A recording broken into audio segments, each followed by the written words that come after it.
झारखंड भारत की एक संपन्न भूमि रिसोर्सेज से भरी हुई है, लेकिन फिर भी अपने लोगों को गरीबी का सामना करना पड़ रहा है।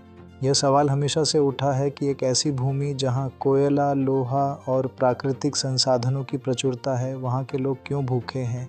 यहाँ की मिट्टी से सोना उगता है, फिर भी स्थानीय निवासी रोजी रोटी के लिए संघर्ष करते हैं।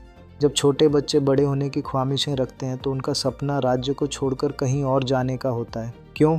क्योंकि झारखंड को गरीब बनाना कोई साधारण कार्य नहीं, बल्कि राजनीतिक स्थानांतरण और सामाजिक असमानताओं की एक उद्घाटन कहानी है।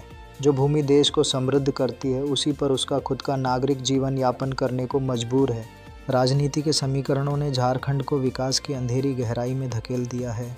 वादे तो होते हैं, भाषण भी होते हैं, लेकिन उन वादों में कड़वी सच्चाई छुपी है।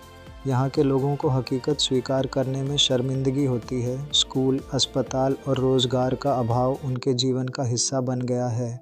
जब अवसरों की बात आती है तो राजनीतिक नेतृत्व न सिर्फ विफल होता है, बल्कि इसे अपनी सत्ता को सहेजने में लगाता है। झारखंड की आत्मा उसके आदिवासी हैं, जो कि सबसे ज़्यादा पीड़ित हुए हैं। जंगलों की कटाई और भूमि की अधिग्रहण ने इन्हें सिर्फ मुआवजा नहीं, बल्कि मजदूरी का हकदार बना दिया है। जो जंगल एक समय में उनकी पहचान का प्रतीक थे, आज वही जंगल उनके लिए अजनबी बन गए हैं। हर साल झारखंड से हजारों युवा अपने सपनों को साकार करने की उम्मीद लिए अन्य शहरों की ओर पलायन कर जाते हैं। यह पलायन मजबूरी बन चुका है, क्योंकि राज्य में रोजगार का कोई साधन नहीं है।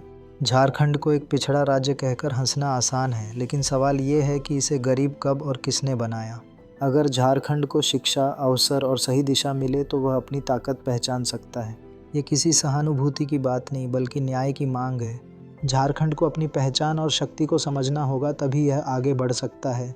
और अगर आप भी महसूस करते हैं कि झारखंड को सिर्फ सहानुभूति नहीं, सही न्याय की आवश्यकता है, तो इस आवाज़ को फैलाइए।